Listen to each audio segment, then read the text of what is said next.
fish, for which Mrs. Weston sent to Brinton every week, since she did not like the look of the successor to Tommy Luton's mother, lay disregarded on the dish, while with her fork and fish slice in her hand as aids to gesticulation, she was recounting to Colonel Boucher the complete steps that had led up to her remarkable discovery. "It was the day of Mrs. Lucas' garden party," she said, "when first I began to have my ideas, and you may be sure I kept them to myself, for I'm not one to speak before I'm pretty sure. But now if the King and Queen came to me on their bended knee and said it wasn't so, I shouldn't believe them." Well, as you remember, we all went back to Mrs. Lucas' party again about 6:30, and it was an umbrella that one had left behind, and a stick that another had forgotten, and what not. For me it was a book all about Venice that I wanted to borrow, most interesting, I'm sure, but I haven't had time to glance at it yet. And there was Miss Bracely just come. Mrs. Weston had to pause a moment, for her maid, Elizabeth Luton, cousin of Tommy, jogged her elbow with the dish-cover in a manner that could not fail to remind her that Colonel Boucher was still waiting for his piece of brill. As she carved it for him, he rapidly ran over in his mind what seemed to be the main points so far, for as yet there was no certain clue as to the purpose of this preliminary matter. He guessed either Guru or Miss Bracely. Then he received his piece of brill, and Mrs. Weston laid down her carving implements again. "You'd better help yourself, ma'am," said Elizabeth discreetly. "So I had, and I'll give you a piece of advice too, Elizabeth, and that is to give the Colonel a glass of wine. Burgundy. I was only wondering this afternoon, when it began to turn chilly, if there was a bottle or two of the old Burgundy left, which Mr. Weston used to be so fond of, and there was. He bought it on the very spot where it was made, and he said there wasn't a headache in it, not if you drank it all night.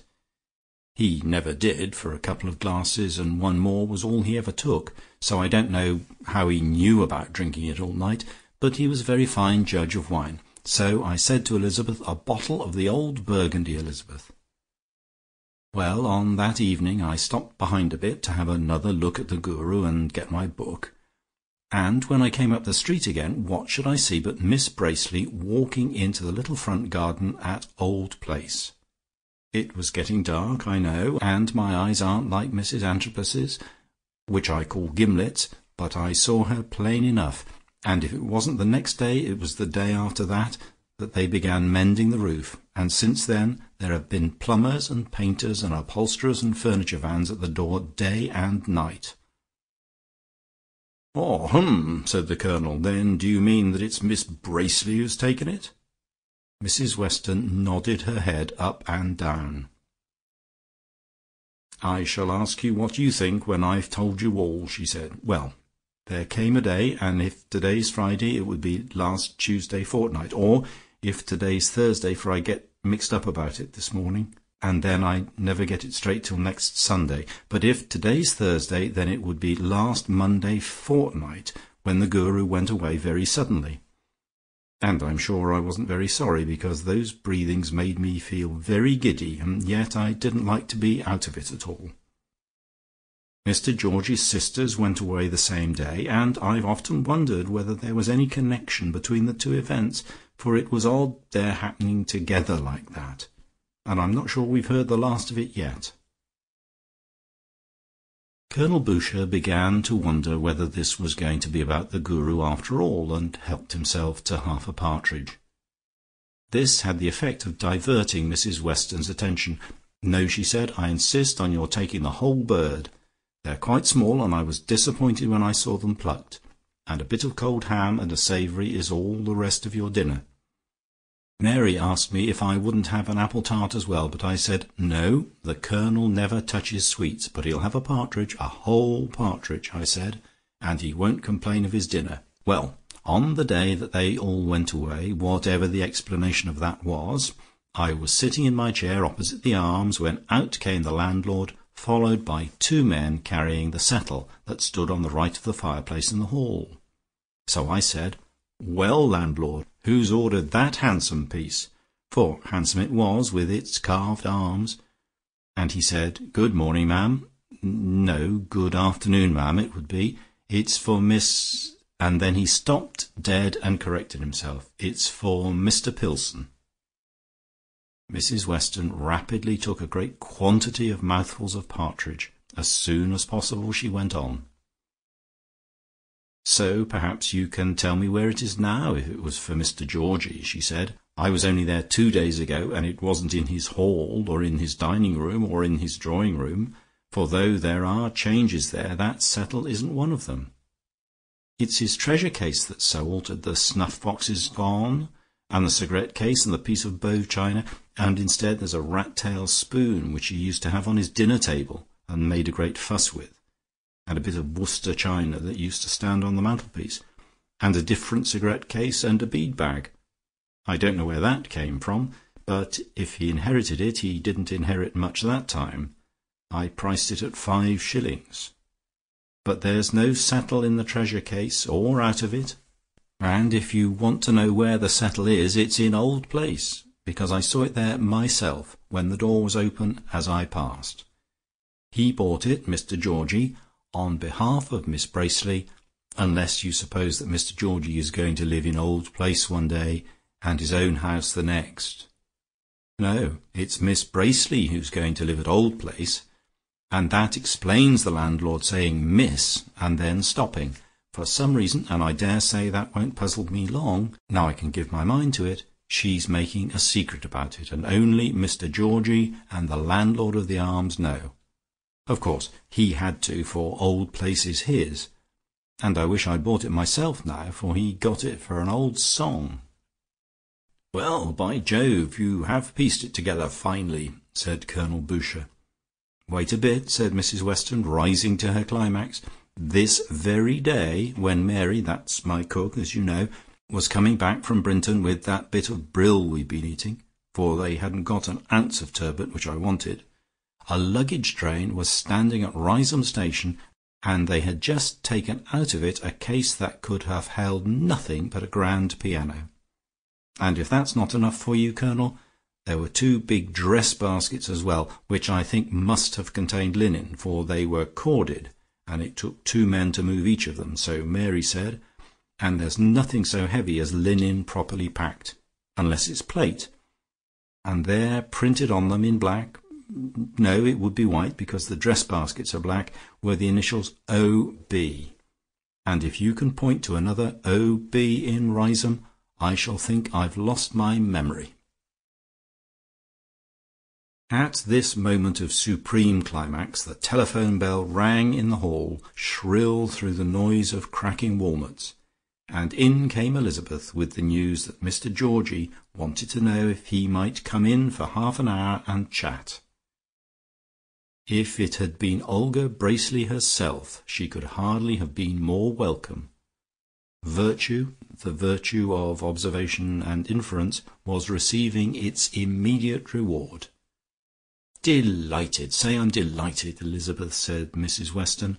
"And now, Colonel, why should you sit all alone here, and I all alone in the drawing-room? Bring your decanter and your glass with you, and you shall spare me half a glass for myself. And if you can't guess what one of the questions that I shall ask Mr. Georgie is, well—" Georgie made haste to avail himself of this hospitality, for he was bursting with the most important news that had been his since the night of the burglaries. Today he had received permission to let it be known that Olga was coming to Old Place, for Mr. Shuttleworth had been informed of the purchase and furnishing of the house, and had, as expected, presented his wife with it, a really magnificent gift. So now Riseholme might know too, and Georgie, as eager as Hermes, if not quite so swift, tripped across to Mrs. Weston's on his delightful errand. It was, too, of the nature of just such a punitive expedition as Georgie thoroughly enjoyed, for Lucia all this week had been rather haughty and cold with him for his firm refusal to tell her who the purchaser of Old Place was. He had admitted that he knew, but had said that he was under promise not to reveal that, until permitted, and Lucia had been haughty in consequence. She had, in fact, been so haughty that when Georgie rang her up just now, before ringing Mrs. Weston up, to ask if he might spend an hour after dinner there, fully intending to tell her the great news, she had replied, through her parlour-maid, that she was very busy at the piano. Very well, if she preferred the second and third movements of the Moonlight Sonata, which she had seriously taken in hand, to George's company, why, he would offer himself and his great news elsewhere. But he determined not to bring it out at once. That sort of thing must be kept till he said it was time to go away. Then he would bring it out and depart in the blaze of success. He had brought a pretty piece of embroidery with him to occupy himself with, for his work had fallen into sad arrears during August, and he settled himself comfortably down close to the light, so that at the cost of very little eye strain he need not put on his spectacles. "Any news?" he asked, according to the invariable formula. Mrs. Weston caught the Colonel's eye. She was not proposing to bring out her tremendous interrogation just yet. "Poor Mrs. Antrobus. Toothache," she said. "I was in the chemist's this morning, and who should come in but Miss Piggy, and she wanted a drop of laudanum and had to say what it was for, and even then she had to sign a paper. Very unpleasant, I call it, to be obliged to let a chemist know that your mother has a toothache. But there it was. Tell him she had to, or go away without any laudanum." I don't know whether Mr. Doubleday was asking more than he should, just out of inquisitiveness, for I don't see what business it is of his. I know what I should have said. "Oh, Mr. Doubleday, I wanted to make laudanum tartlets. We are so fond of laudanum tartlets." Something sharp and sarcastic like that, to show him his place. But I expect it did Mrs. Antrobus good, for there she was on the green in the afternoon, and her face wasn't swollen, for I had a good look at her. "Oh, and there was something I wanted to ask you, Mr. Georgie, and I had it on the tip of my tongue a moment ago. We talked about it at dinner, the Colonel and I, while we were eating our bit of partridge, and I thought, Mr. Georgie will be sure to be able to tell us. And if you didn't ring up on the telephone immediately afterwards, that seemed just providential. But what's the use of that, if I can't remember what it was I wanted to ask you?" This seemed a good opening for his startling news, but Georgie rejected it, as it was too early yet. "I wonder what it could have been," he said. "Well, it will come back to me presently. And here's our coffee, and I see Elizabeth hasn't forgotten to bring a drop of something good for you two gentlemen. And I don't say that I won't join you, if Elizabeth will bring another glass. What with a glass of Burgundy at my dinner and a drop of brandy now, I shall be quite tipsy unless I take care. The Guru now, Mr. Georgie. No, that's what I wanted to ask you about. But has there been any news of the Guru?" For a moment, in this juxtaposition of the topics of brandy and Guru, Georgie was afraid that something might have leaked out about the contents of the cupboard in Othello. But it was evidently a chance combination, for Mrs. Weston went straight on without waiting for an answer. "What a day that was," she said, "when he and Miss Olga Bracely were both at Miss Lucas' garden party. Ah, now I've got it. Now I know what I wanted to ask. When will Miss Olga Bracely come to live at Old Place? Quite soon now, I suppose." If Georgie had not put down his embroidery with great expedition, he would undoubtedly have pricked his finger. "But how on earth did you know she was coming at all?" he said. "I was just going to tell you that she was coming as a great bit of news. How tiresome! It spoiled all my pleasure." "Oh, not a very gallant speech when you're talking to Mrs. Weston," said the Colonel, who hated George's embroidery. Luckily the pleasure in the punitive part of the expedition remained, and Georgie recovered himself. He had some news too. He could answer Mrs. Weston's question. "But it was to have been such a secret until the whole thing was ready," he said. "I knew all along. I've known since the day of the garden party. No one but me, not even her husband."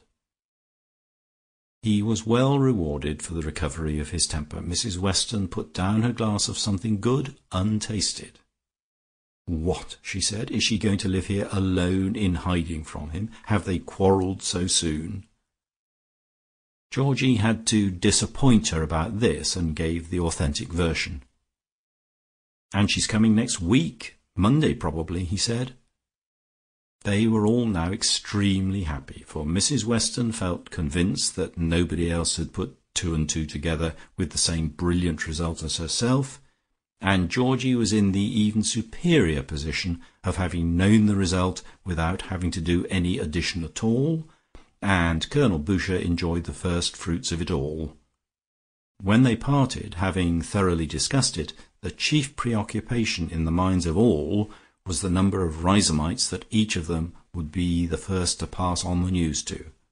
Mrs. Weston could tell Elizabeth that night, and Colonel Boucher his bulldogs, but the first blood was really drawn by George, who, seeing a light in Mrs. Quantock's drawing-room when he returned, dropped in for a moment, and scored a right and left by telling Robert, who let him in, before going upstairs, and Mrs. Quantock when he got there. It was impossible to do any more that night. Lucia was always very busy of a morning in polishing the sword and shield of art, in order to present herself daily to her subjects in shining armour, and keep a little ahead of them all in culture, and thus did not as a rule take part in the Parliament on the Green. Moreover, Georgie usually dropped in before lunch, and her casual interrogation, "Any news?" as they sat down to the piano, elicited from him, as in a neat little jug, the cream of the morning's milkings. To-day she was attired in her teacher's robe for the elementary class, though not always now in full conclave, gathering at her house on Tuesdays and Fridays. There had been signs of late that the interest of her pupils was on the wane, for Colonel Boucher had not appeared for 2 meetings, nor had Mrs. Weston come to the last. But it was part of Lucia's policy to let Guruism die a natural death without herself facilitating its happy release, and she meant to be ready for her class at the appointed times as long as anybody turned up. Besides, the teacher's robe was singularly becoming, and she often wore it when there was no question of teaching at all. But to-day, though she would not have been surprised at the complete absence of pupils, she was still in consultation with her cook over the commissariat of the day, when a succession of tinklings from the mermaid's tail announced that a full meeting was assembling. Her maid, in fact, had announced to her without pause, except to go to the door and back, though it still wanted a few minutes to 11, that Colonel Boucher, Mrs. Weston, Mrs. Antrobus, and Piggy were all assembled in the smoking parlour. Even as she passed through the hall on her way there, Georgie came hurrying across Shakespeare's garden, his figure distorted through the waving glass of the windows, and she opened the door to him herself. "Giorgino mio," she said, not too angry with Lucia for saying she was busy last night. "And now I'm just going to take my yoga class. They all came rather early, and I haven't seen any of them yet. Any news?" Georgie heaved a sigh. All Riseholme knew by this time, and he was going to score one more by telling Lucia. "My dear, haven't you heard yet?" he asked. "I was going to tell you last night." "The tenant of Old Place?" asked Lucia unerringly. "Yes. Guess," said Georgie tantalizingly. This was his last revelation, and he wanted to spin it out. Lucia decided on a great stroke, involving risks, but magnificent if it came off. In a flash she guessed why all the yoga class had come so super punctually. Each of them, she felt convinced, wanted to have the joy of telling her, after everybody else knew, who the new tenant was. On the top of this bitterness was the added acrimony of Georgie, whose clear duty it was to have informed her the moment he knew, wanting to make the same revelation to her, last of all Riseholme. She had already had her suspicions, for she had not forgotten the fact that Olga Bracely and Georgie had played croquet all afternoon when they should have been at a garden party, and she determined to risk all for the sake of spoiling Georgie's pleasure in telling her. She gave her silvery laugh that started, so she had ascertained, on A flat above the treble clef. "Georgie, did all my questions as to who it was really take you in?" she asked, "just as if I hadn't known all along. Why, Miss Olga Bracely, of course." Georgie's fallen face showed her how completely she had spoiled his pleasure. "Who told you?" he asked. She rattled her tassels. "Little bird," she said, "I must run away to my class, or they will scold me." Once again, before they settled down to high philosophies, Lucia had the pleasure of disappointing the ambitions of her class to surprise, inform, and astonish her. "Good morning to you all," she said, "and before we settle down, I'll give you a little bit of news now that at last I'm allowed to. Dear Miss Olga Bracely, whom I think you all met here, is coming to live at Old Place. Will she not be a great addition to our musical parties? Now, please." But this splendid bravado was but a scintillation on a hard and highly polished service, and had Georgie been able to penetrate into Lucia's heart, he would have found complete healing for his recent severe mortification. He did not really believe that Lucia had known all along, like himself, who the new tenant was, for her inquiries had seemed to be pointed with the most piercing curiosity. But, after all, Lucia, when she did not forget her part, was a fine actress, and, perhaps all the time he thought he had been punishing her, she had been fooling him, and, in any case, he certainly had not had the joy of telling her.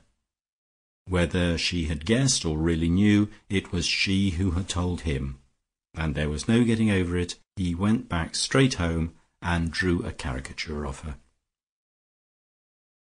But if Georgie was sitting with a clouded brow, Lucia was troubled by nothing less than a raging tornado of agitated thought. Though Olga would undoubtedly be a great addition to the musical talent of Riseholme, would she fall into line, and, for instance, bring her music and sing after dinner when Lucia asked her? As regards music, it was possible that she might be almost too great an addition, and cause the rest of the gifted amateurs to sink into comparative insignificance. At present Lucia was high priestess at every altar of art, and she could not think with equanimity of seeing anybody in charge of the ritual at any.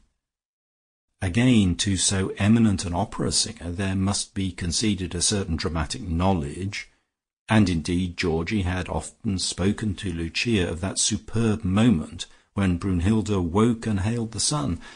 Must Lucia give up the direction of dramatic art as well as of music? Point by point pricked themselves out of the general gloom, and hoisted danger signals. Then suddenly the whole was in blaze together. What if Olga took the lead, not in this particular or in that, but attempted to constitute herself supreme in the affairs of Riseholme? It was all very well for her to be a brilliant bird of passage, just for a couple of days, and drop, so to speak, a moulted feather, an eagle's feather, on Lucia's party, thereby causing it to shine out from all previous festivities, making it the heightenedest affair that had ever happened. But it was a totally different matter to contemplate her permanent residence here. It seemed possible that then she might keep her feathers to line her own eyrie.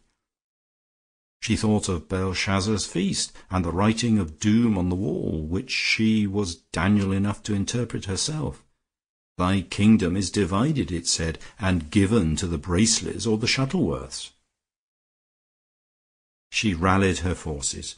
If Olga meant to show herself that sort of woman, she should soon know with whom she had to deal. Not but what Lucia would give her the chance first of behaving with suitable loyalty and obedience. She would even condescend to cooperate with her, so long as it was perfectly clear that she aimed at no supremacy. But there was only one lawgiver in Riseholme, one court of appeal, one dispenser of destiny. Her own firmness of soul calmed and invigorated her, and changing her teacher's robe for a walking dress, she went out up the road that led by Old Place to see what could be observed of the interior from outside. End of chapter.